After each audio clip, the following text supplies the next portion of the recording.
All right. Thank you, everybody, for joining us. I'm Michelle Morris with Consolidated Planning Group.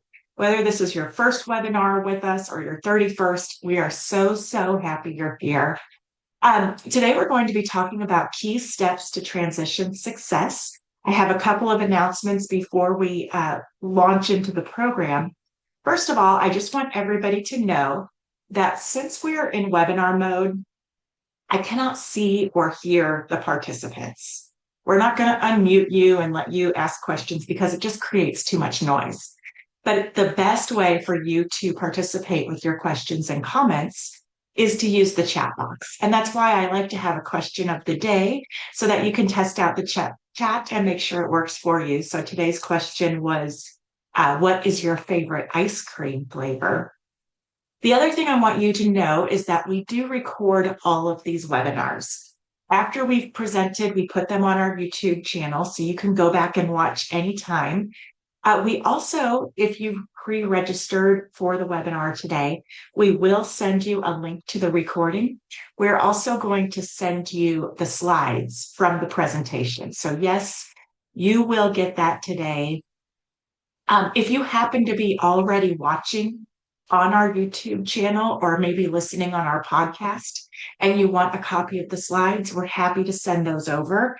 You can just email the office contact at cpgcares.net for the slides if you are already watching. All right. So today's webinar is in partnership with a new group that we're trying to connect with. Christian Hancock is going to tell us a little bit about Texas FASD. Christian, what does that stand for? Sure, thanks for having us. Texas FASD Network, FASD stands for Fetal Alcohol Spectrum Disorders, and we are a nonprofit group that serves all of Texas, and we look to support families with support groups and free resources on our website, peer mentors, as well as a provider directory. So if you're not familiar with FASD, it is probably one of the most common differences, neurodevelopmental differences or disabilities that you've probably may have heard about but don't know much about. It's about 1 in 20 individuals have FASD, and we expect that that's probably not capturing the entire picture because public awareness and our funding just isn't matching what we see in our community. A lot of misdiagnosis and underdiagnosis for FASD. So our mission guides the resources that we create and the support that we offer to families because we know that there's a gap between what we know with our community of FASD and what the state can offer right now. And a lot of that comes with transitions and the gap that exists in the disability community. At every transition, and we feel that our FASD community is really going to benefit from learning more about what's available for these difficult times of adjusting and transitioning throughout the lifespan.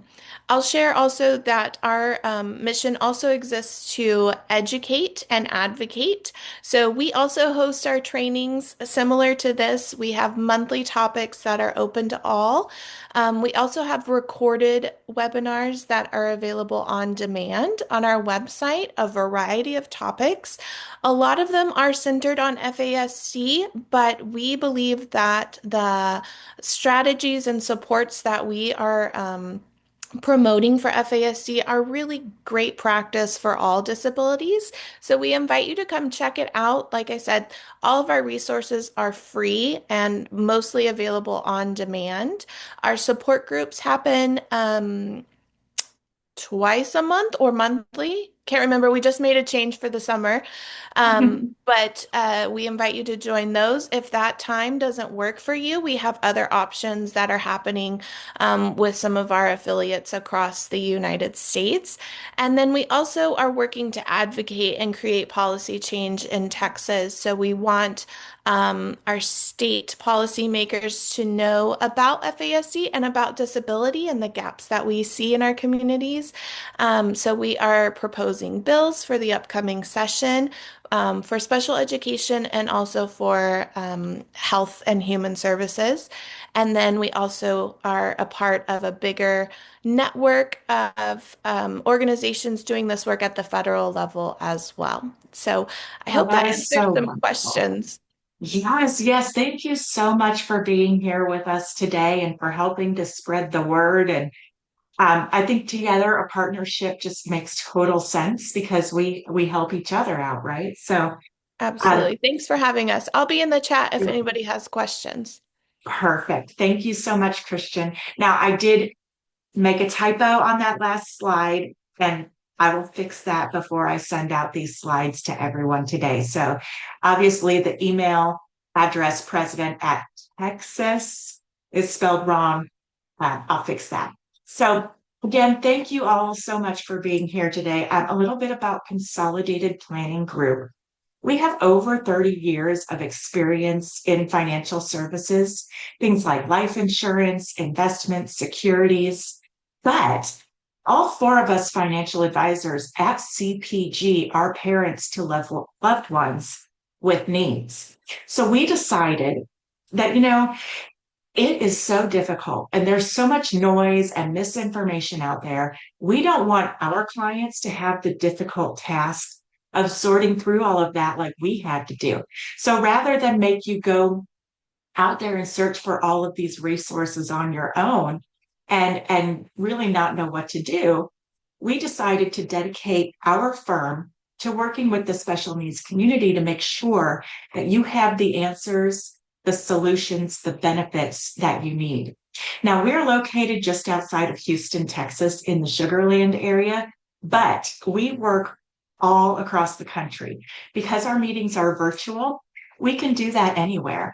And we find that for us, it works really well because not only can we serve clients all across the United States, but we don't have to worry about sharing germs like COVID with our immunocompromised audience. We don't need to worry about parents having to travel to us or to get babysitters or other care for their loved ones while they come meet with us. So the thing is that we can serve anyone anywhere in the United States. We are chartered special needs consultants. We are members of the Special Needs Planning Academy, and we are nationally certified Social Security advisors. And again, parents, all four of us are parents to loved ones with needs. We also have just introduced a new service. This is an SSI or SSDI advocate support service that we can help you through our benefits advocate, Jessica Alvarez. She can actually help walk you through the SSI or SSDI application. She can do it for you. She can gather the records and just really do the whole thing for you. We can talk to you about that. We do offer a completely free initial consultation. So you can talk to me about planning and financial planning and benefits and things like that. And you can talk to Jessica about this benefits support service that we offer.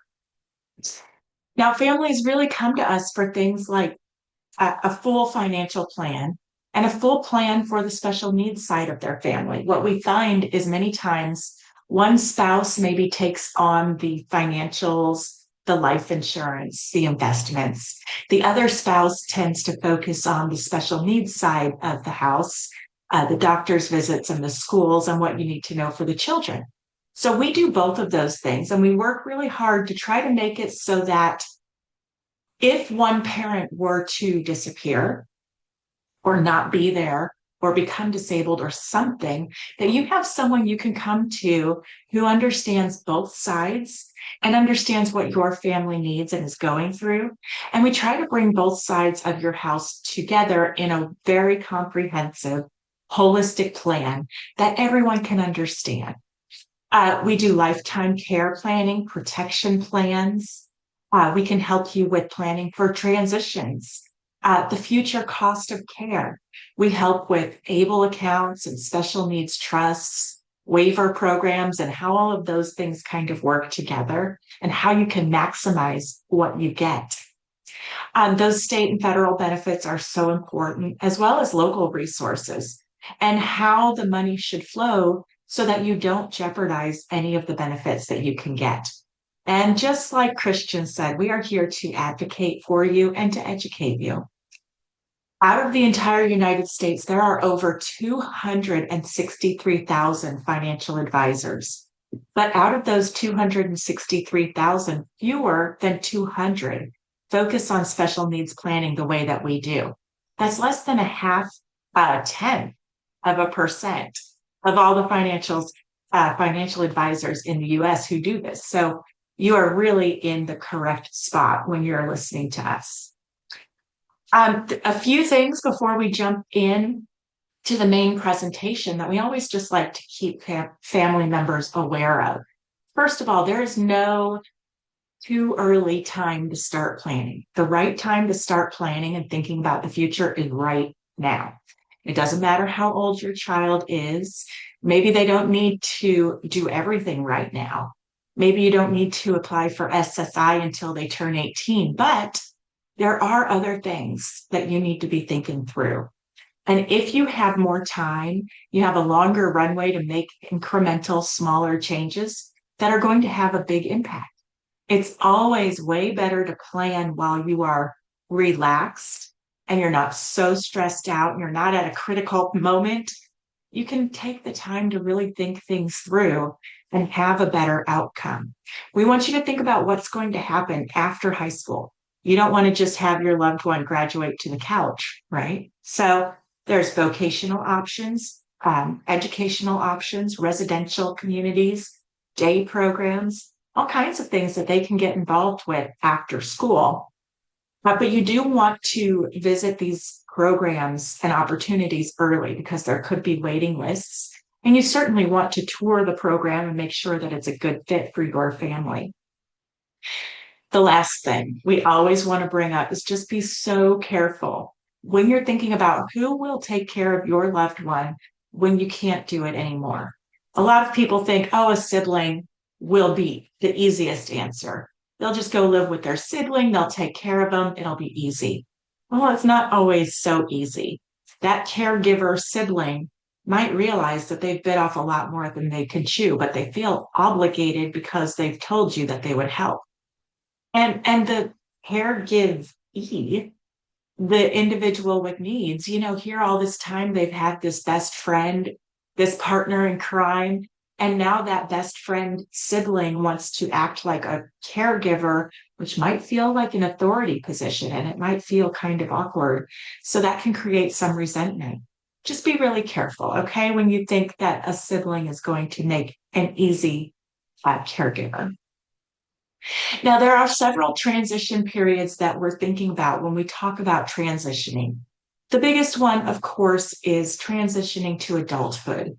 When they turn 18, there are several things that you need to think about legally and several benefits that you can turn on. Of course, graduating from high school or leaving the high school setting is another big transition. What about when they leave the parental house? That might be soon. It might be later on down the road. You might want them to live with you until they can't anymore because you can't take care of them. Some families want their loved ones to get out and into a community where they can have a sense of purpose or a job. And for some families, that's not the right solution. So what does that look like for you? That transition can be a big one. And then when the parent passes away, a transition happens in this person's life because now they don't have you to rely on. And you really need to think about what's going to happen at that moment. So these are all big things that you need to be thinking about as a parent before they happen, because planning in a crisis is just so stressful. So when you're thinking about planning, where do you start?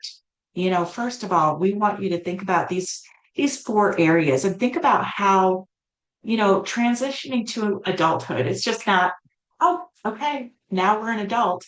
Even though that 18th birthday happens, this is a long journey, not just that 18th birthday.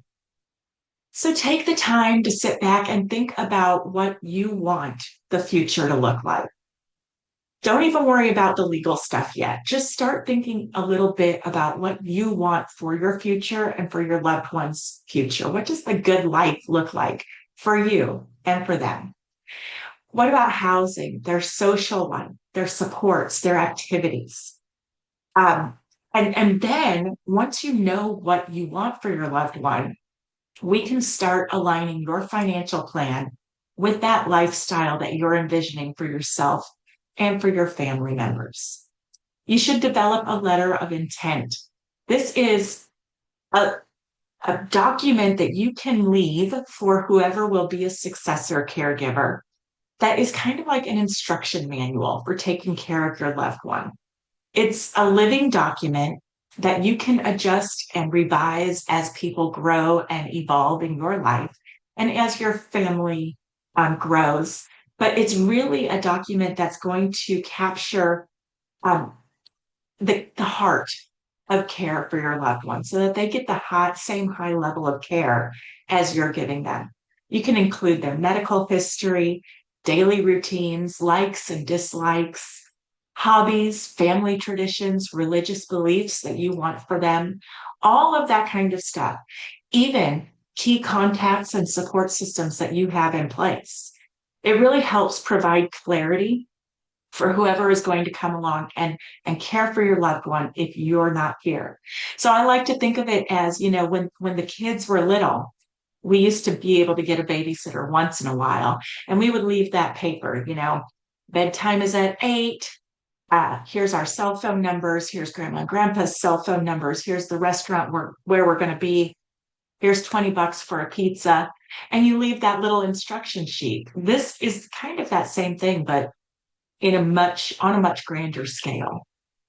It does not need to be legally notarized or given to a court or anything like that. Now, after you're thinking about the future for your loved one and what you want that to look like, and then you put a document together that will help provide instruction to the people in your loved one's future. Now it's time to think about building up your professional dream team. You're going to need people who are experts in the special needs topics that you're working on. So, for example, we don't want you to do it alone. Specifically, we want you to have a special needs financial planner like Consolidated Planning Group or someone else who does a similar service.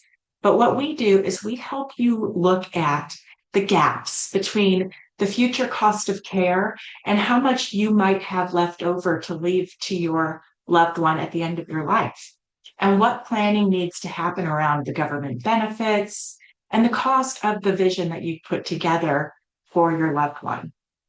Now, you're also going to need an attorney who focuses on these topics. You're not going to go to, oh, hey, my best friend is a divorce attorney. She can just draft something for me for cheap. It'll be fine. No, don't do that. It won't be fine.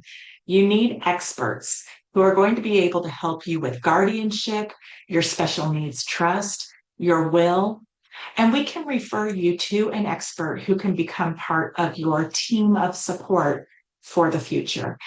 Sometimes we find that if things are done wrong, an attorney who doesn't really know what they're doing might accidentally do something that disqualifies your child from getting the benefits they deserve.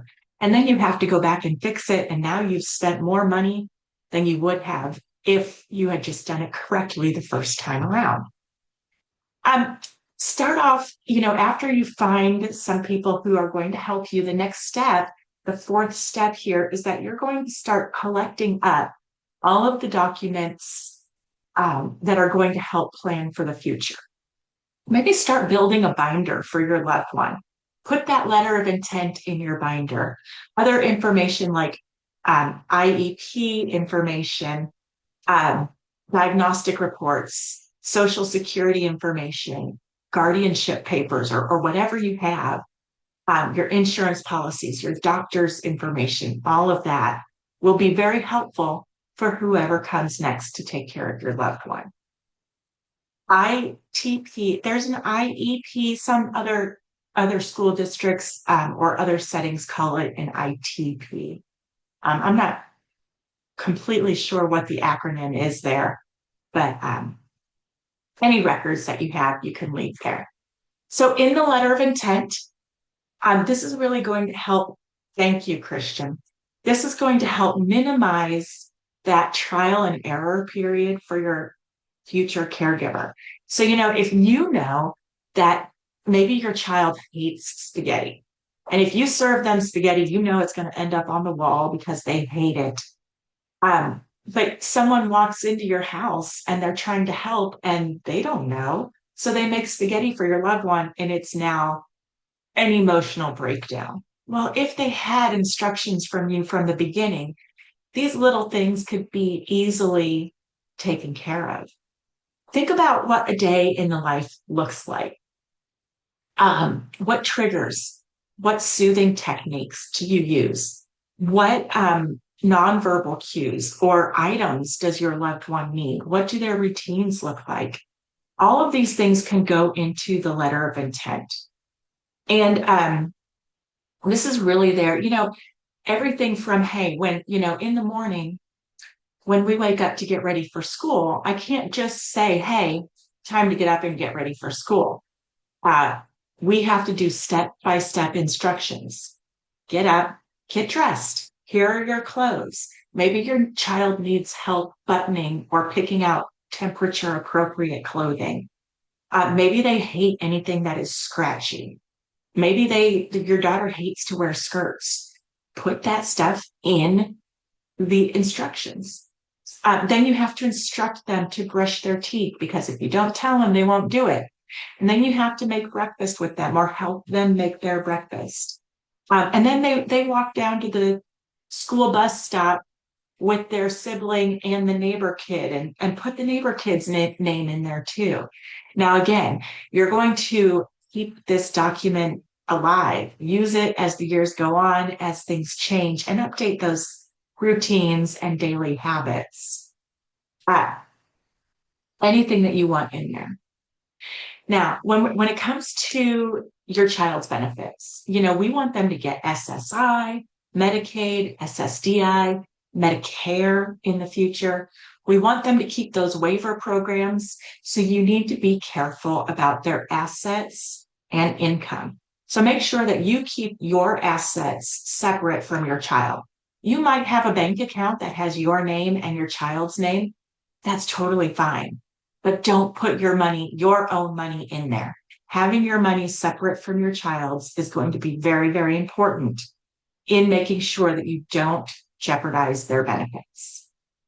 Anytime you're going to leave money to a child, make sure that you do not leave it directly to them. What I mean is on things like your bank accounts, your investments, your life insurance. You might have a beneficiary listed. If you pass away and all of a sudden your life insurance policy leaves a large amount of money to your child, they will not qualify for any other benefits because they have too much money. You must leave it to a special needs trust. And you need to let your other family members know this as well. Because what if, Auntie Beth wants to help out and leaves some money to your child and Auntie Beth passes away and leaves it directly to little Susie. And now little Susie has $250,000 and can't get her SSI or Medicaid benefits. So let your family know that if they would like to help out, there are specific ways to do that. People often ask whether they should have an ABLE account or a special needs trust. The answer is both. We're going to talk about the differences between those two types of accounts. So I'm not going to get into that too much right now, but it's true that you should have both.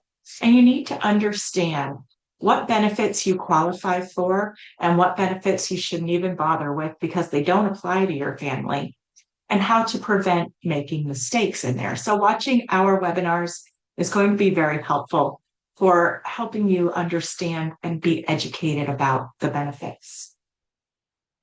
So here's what the timeline should look like. At some point, there's a diagnosis. When you see something is different or your doctor lets you know, um, you're going to have a diagnosis and you want to work with your doctor to make sure that they're documenting everything.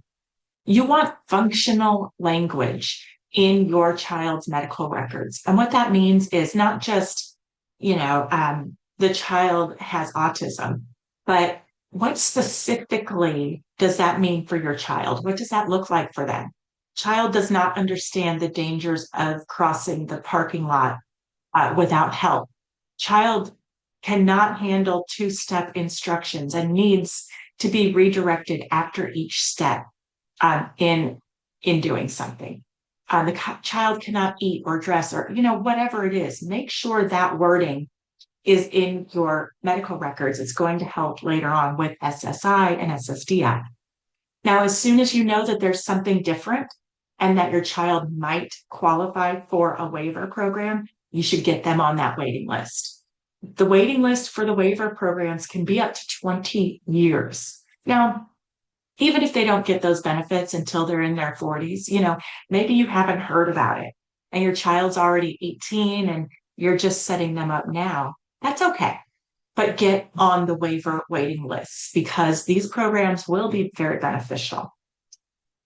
Most children don't qualify for SSI when they're minors because when a child is a minor, they're going to look at the parents' income and assets.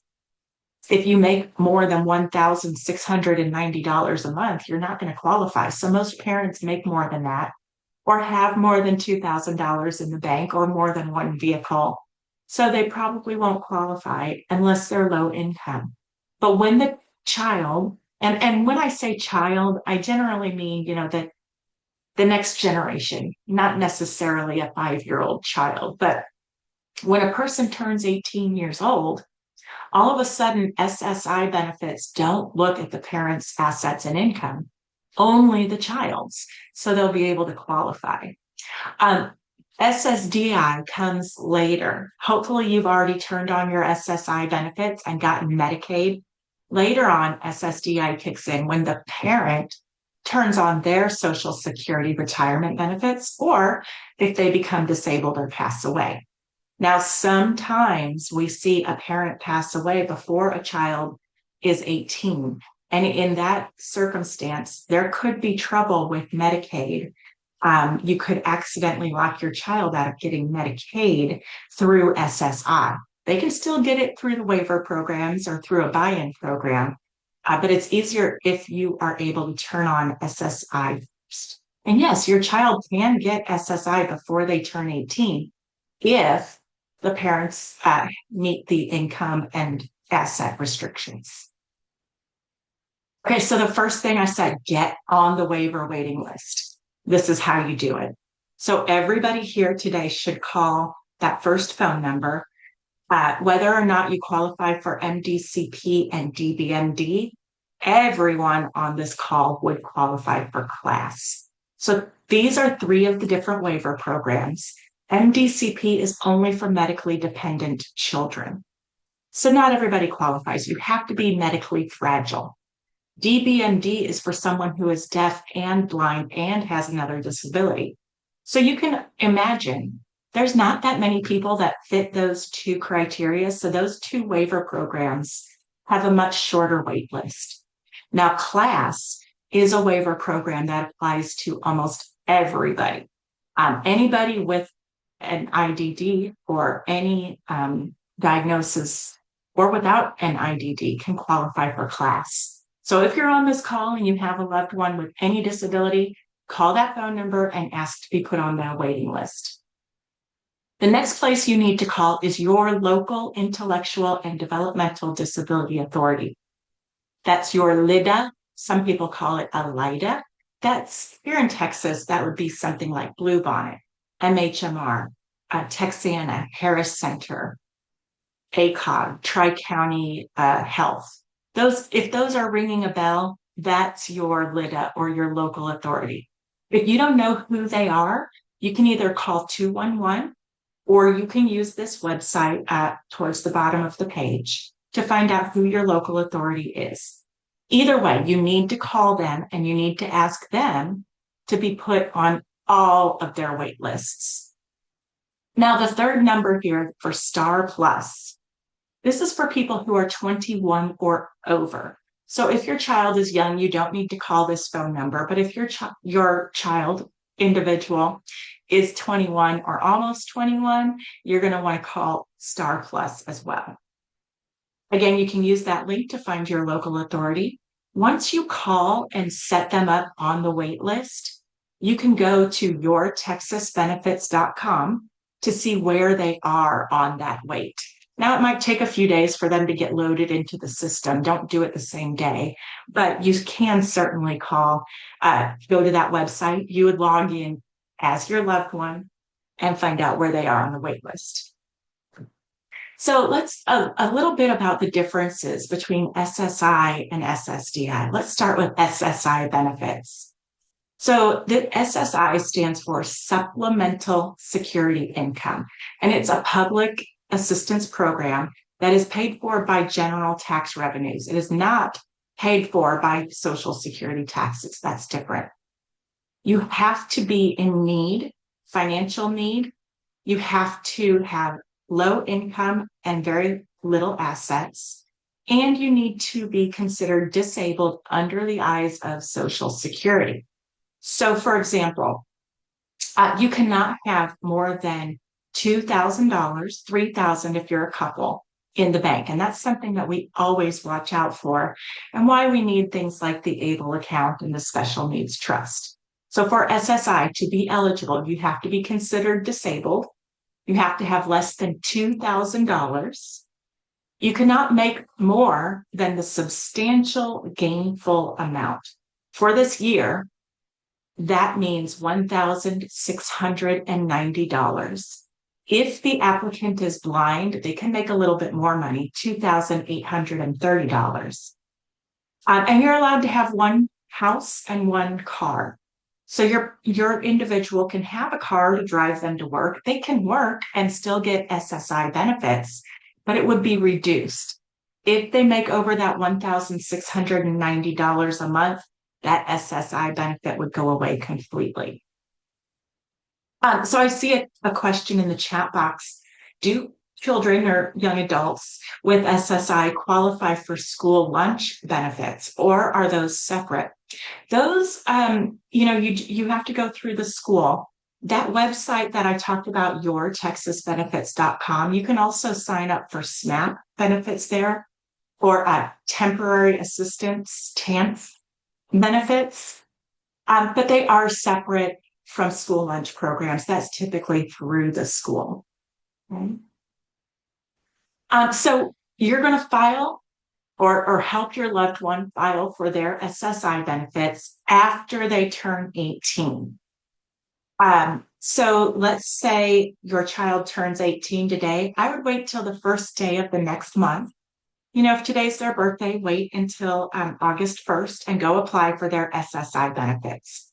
That will save the date of the application, and they will back pay you even if you don't get any benefits rolling in for 9 months or a year, which can happen, but they'll back pay you. So apply right after their 18th birthday, and you can use this link to get that application started. Couple clarifications. Yes, $1,690 per month is the income limit. How can they have a car and a house? Well, let's say, Catherine, that you decide you want to leave your house to your individual when you pass away so that they can stay there. And maybe you have plans to hire a caregiver to move in and live in that house with your loved one. Then it's their house and they can own a house. They can have a house. Maybe they need a car to go to work. They can have a car and a house. Some individuals are able to earn enough or to be left enough money as a gift from loved ones to buy those things themselves. It just depends on everybody's specific situation. So, what do you get when you get SSI? First of all, the benefits for 2026, the maximum monthly amount that you can get from SSI is $994. Now, if it's a married couple, you would think that each person in the couple, if they each have a disability, could get their $994, but that's not true. They get a reduced benefit. It's only $1,491. I don't know about you, but that makes me angry. Um, because I think each person should get $994. They shouldn't be penalized for getting married, but they are. So if you're upset about that, like I am, contact your state representatives and let them know. Also, SSI does come with Medicaid. Um, when you get SSI benefits, you're also going to be enrolled automatically in Medicaid. It's not considered in kind if someone gives them a car. Um, you you can have a car and it's not considered in kind. You can have a house and a car and $2,000 in assets. That's what you're allowed to own. Now, there are some things that can impact how much money you get from SSI. First of all, child support. We all know that divorce rates are crazy here in the United States, and especially in our community, more people get divorced than in other areas. So you can have child support that goes beyond age 18 to help a parent take care of a disabled child. But after the child turns 18, Social Security and Medicaid consider that child support as income to the individual with needs. So you need to have that child support redirected to a first party special needs trust. You might have to go back to the court to have them amend your divorce decree. If you're going through the divorce process, it's easier to do this ahead of time, but if not, you might need to contact an attorney to get that fixed. But once those funds are redirected to a first party special needs trust, they will no longer count against your child's SSI. Now, if your loved one is working, remember that $1,690 a month. They can't make more than that. They can work. Let's say they make $1,000 a month. SSI will still give them a benefit about equal. For every $2 they make, the benefit will be reduced by $1. So you think about the $994 benefit, think backwards and you can do the math there. We can help you with that. Now, there is also something called the student earned income exclusion. So if your loved one is working, but they're still in school and still attending school regularly, they can make a little bit more money without having their SSI reduced. Now you have to ask for that. They're never going to, the Social Security Department is probably not ever going to say, oh, I see that your child is working. Oh, I see that your child is also in school. Let's give you this thing. No, you have to ask for it. So when you speak with them, let them know that you want the student earned income exclusion. Now, SSDI stands for Social Security Disability Income. This benefit turns on later. It is not based on a need or low income. It's not based on that. It's based on the fact that because you have a disability, it's going to be hard for you to hold a job and keep a job. So you can use your parents' work record to get retirement benefits. This kicks on a little bit later. It is paid for through payroll taxes that go to Social Security. It requires that somebody has earned enough work credits, so it's not needs-based.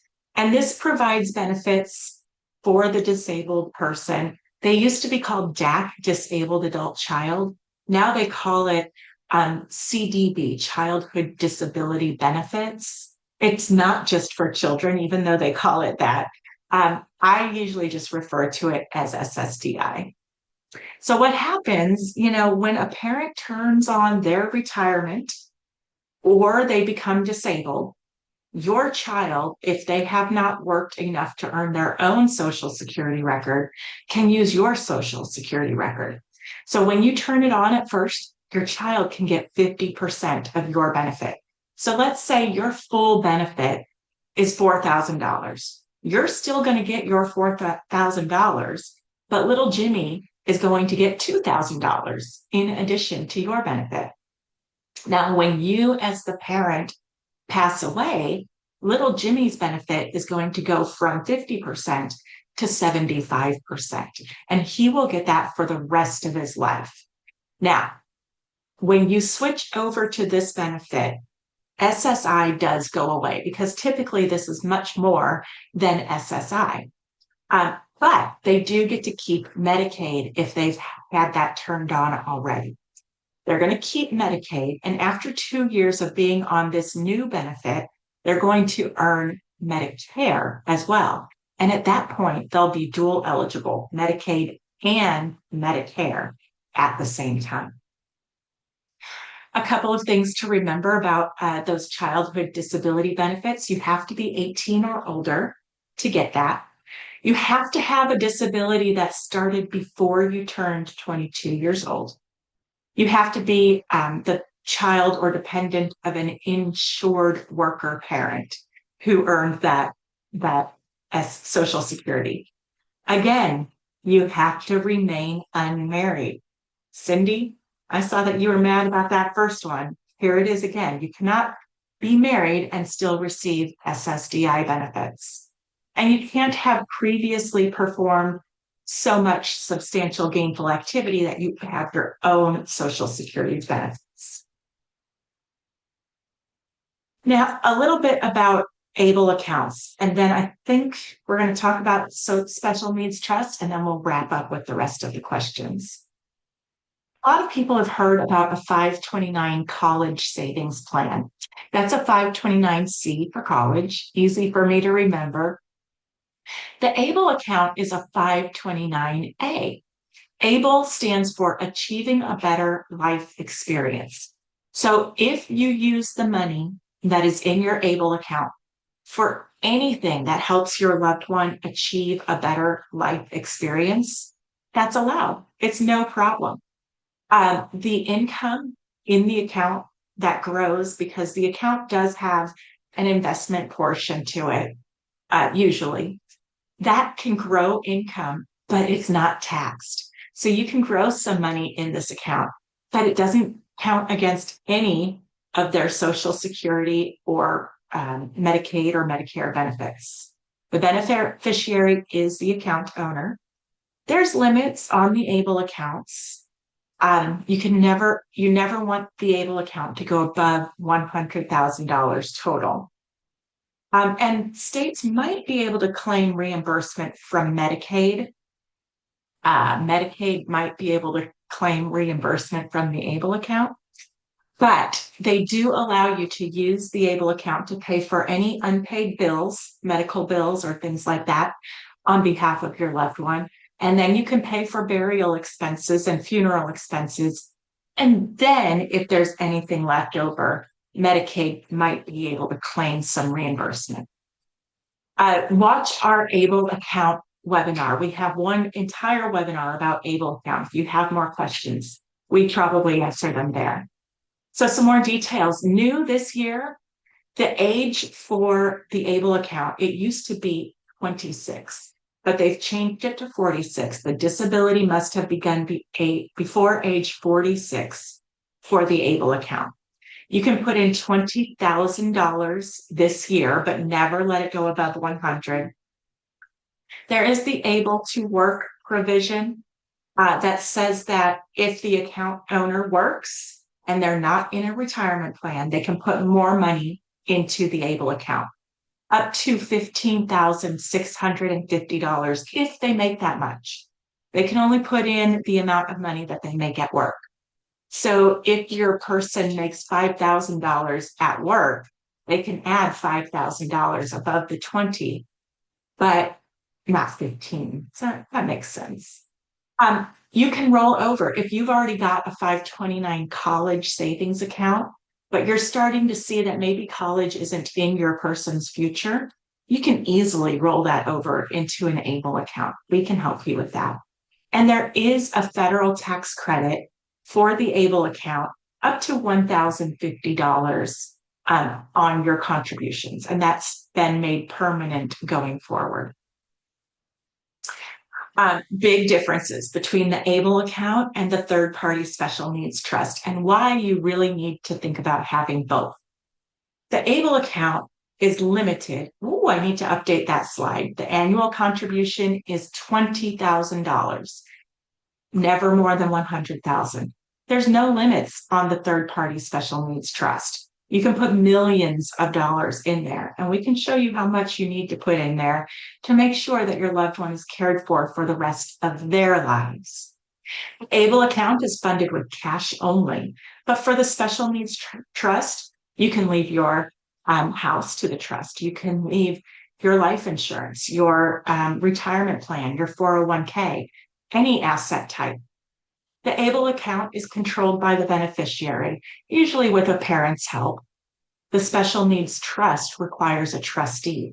That can be a parent or a relative or a corporate trustee that you hire. The ABLE account can be used to pay for housing with no problem. There is no SSI reduction if you use the ABLE account for housing. Now, if your loved one is still on SSI, they should not use the special needs trust to pay for housing. Their SSI would be reduced by a third. But the way I think of it, think of the ABLE account as short-term savings, like the savings account you have at your bank, right? You have checking and savings. That short-term savings is your ABLE account. Then you have your retirement savings. That should be your loved one's third-party trust. Let that be for after you've passed away. Most people don't even fund their third-party special needs trust until they pass. And that's perfectly fine, because at that point, your loved one won't be on SSI anymore, and they won't have to worry about that silly housing rule. The ABLE account is tax advantaged. The earnings grow, and as long as you use them for your child, there's no tax or penalties. Now, the special needs trust is taxable. The income that grows in that account is taxable. The ABLE account has that Medicaid payback clause. Remember, I said that you can pay for outstanding bills and burial expenses before Medicaid comes along and tries to take reimbursement. With the special needs trust, the third party special needs trust, there is no payback. You can have a beneficiary on the trust, just like any other account. What about after high school? What options are there? You can look at educational options. Again, we have a whole webinar about educational options after high school. Maybe it's a degree program at a university. Maybe it's a trade school or community college or a tech class. Maybe some other kind of training where they get a certificate or something like that. That's not a full college degree. Maybe they're going to go to a transition program like an ISS situation or a day program. Maybe you'll use attendant hours, attendant care or respite hours, or have them in an independent living skills program. Maybe social camps or recreational programs. In terms of residential communities, there are a lot of different options: partial care, residential communities, full care, ICF, intermediate care facilities, maybe a group home or a host home. Maybe you want to be a host home and be able to get paid for that. Or maybe there's a residential community that you want to go check out that offers a full community support. There's a bunch of vocational options through the Texas Workforce Commission or your state's workforce. There are certificate programs. supported employment, even registered apprenticeships might be right for your loved ones. These are some of the things that we talk about on a daily basis at Consolidated Planning Group that you should keep on your radar. I'm getting into my last few slides, so any questions that you have, please put them in the chat box and I will get to them before we finish. But things like understanding the differences in all of these benefits and what you really need to apply for and when. We can teach you how to apply, when to apply, what forms you're going to need, and even what you need to kind of say to get all of the benefits that you deserve. We can help you think about that future cost of care because you're going to need to take care of your loved one, not just not just for the rest of your life, but for the rest of their life. And how are you going to do that once you've passed away? We help families think through all of those things. Sometimes, you know, people prefer to procrastinate or put their head in the sand and say, oh, I don't want to think about it. It's too hard. Sometimes we hold your hand on that journey. Sometimes we pull you along on that journey to make sure you're thinking through what needs to be done. And it's tough, but it's so important. Now you can use this link right here to get information about our upcoming webinars and pre-register for those. If you pre-register, you'll get that link immediately. You can put it on your calendar. You'll get reminders. And you can submit questions ahead of time and have those answered during the webinar. Now this link will take you to a free consultation you can set up yourself. You can look at our calendar and find a day and time that fits with you. You would meet with either me, my husband, Andy, or our founder, our company founder, Allison. All of us have answers and can help you think through where you are in your particular situation. We encourage you to schedule your free consultation using the QR code, or you can call or email the office, or you can call or email me directly. And again, I'll put my information in the chat box. We are here to help you in this consultation, which takes place over Zoom. It's usually about 30 minutes. You can ask us whatever questions you have. We'll give you some helpful advice.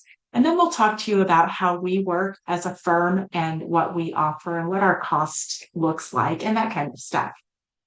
We do require that you fill out a questionnaire before we can meet with you. And that's kind of a legal issue because we need to make sure that we know our client before we can give you any advice. So that's why we require that questionnaire. It takes about 5 minutes to fill out.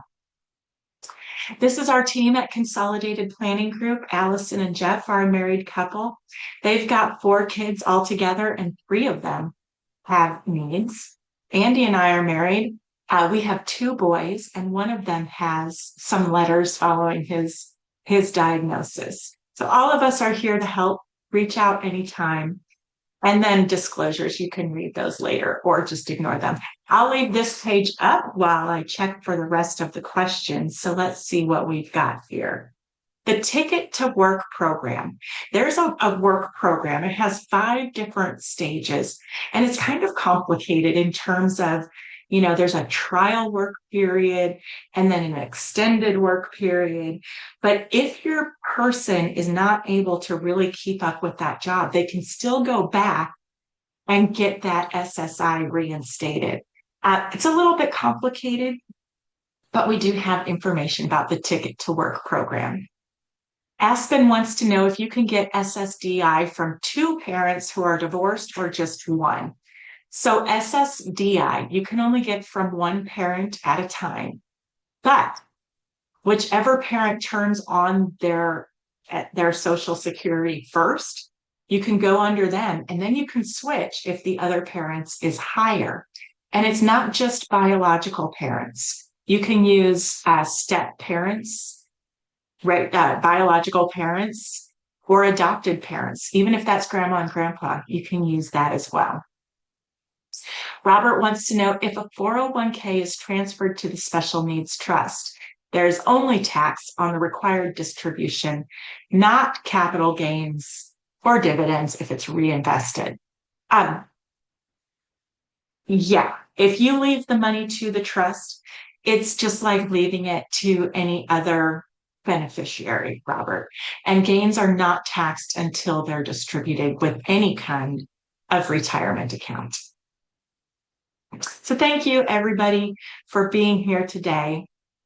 Um, okay. So Julia says it's not unusual for a young adult with FASD to not want to acknowledge their disability. And this is true across the board with many, many different diagnoses. It's not just FASD people who have this concern. They want to try to make it as neurotypical.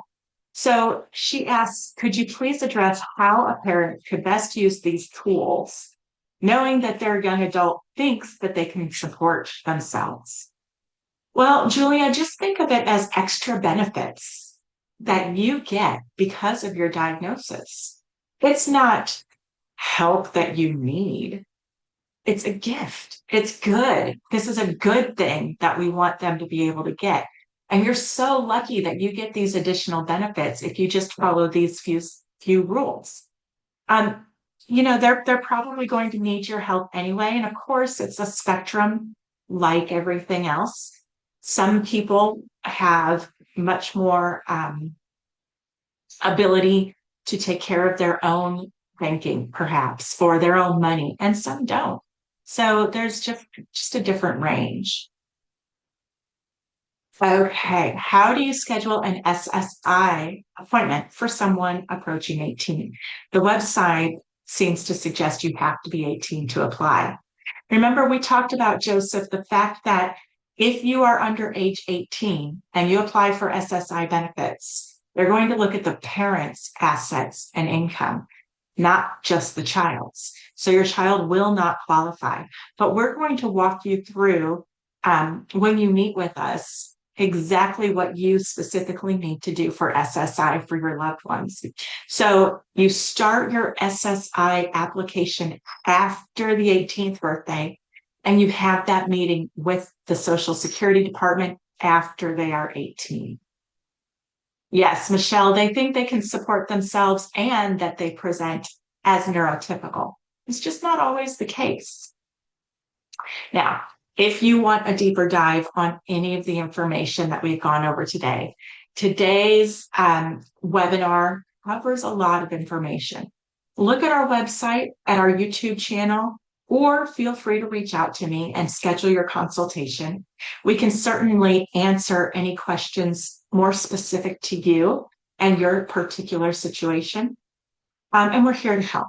We still don't charge for this consultation. So go ahead and get scheduled. And we will be reaching out to you. Remember these smiling faces. Please don't be rude if we give you a call. We're just trying to follow up and see if you have any further questions or if you want to join us on a quick webinar, on a quick Zoom to answer any questions. All right.